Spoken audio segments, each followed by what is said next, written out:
Sit, Bruno. Sit. Hey, hey.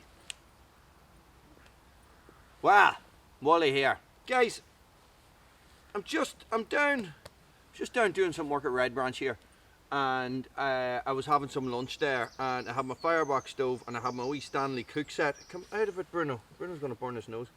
And guys, this is the Stanley Adventure cook set. Okay, I've done a video on this before, and this is something that I use all the time. He's trying to lick up some bacon grease, but he's going to end up burning his nose on the firebox. Bruno, get back!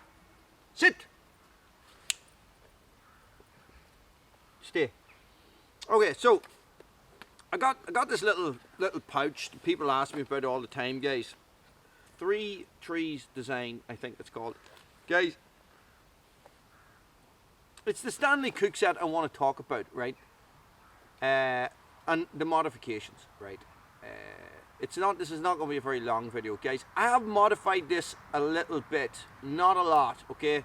But I regret this modification, guys. So if you are thinking of modifying your Stanley, guys, just hear me out for a second. Okay, so this thing is excellent, absolutely excellent. Well worth a couple of quid, right? So this is my setup here. This is my cup. This is the Stanley itself. Okay, let me come closer. This is it. Couple of things I did, guys. I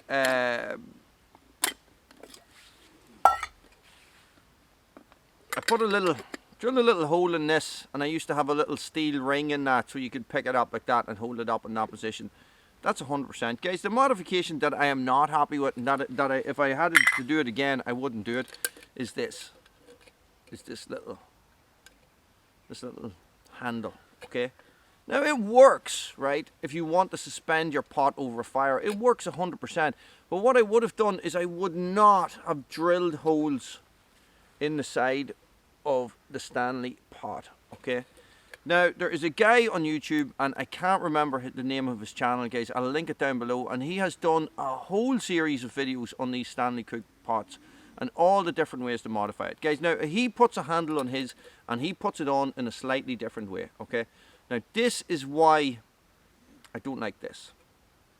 Okay, now, at the minute, I have my coffee set and all on the inside of it, and the percolator and the French press and all that jazz, okay? Now, when this is filled up with hot water and you've put your coffee into it and you're using it, if you want to tip this over, right, and the handle, this is my handle. This is my spout. Yeah, isn't it? Okay, so bear with me now. I have my cup. I'm going to have some coffee. I pick up my coffee. I go to pour it out. And it all spills out the hole. So what I have to do is I have to turn it like this, and I have to do the most awkward pour like that in order to get the liquid or whatever it is, normally coffee, that I want out of it, okay? Guys,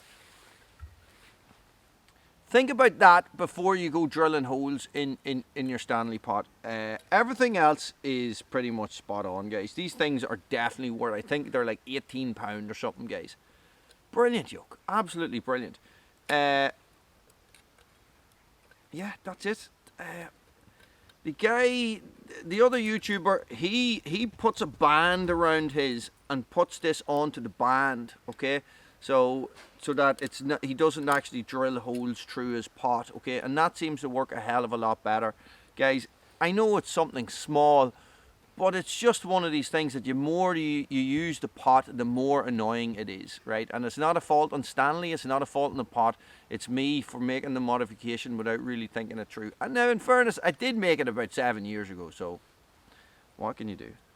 Guys, short and sweet today. Thanks for watching. Stay frosty.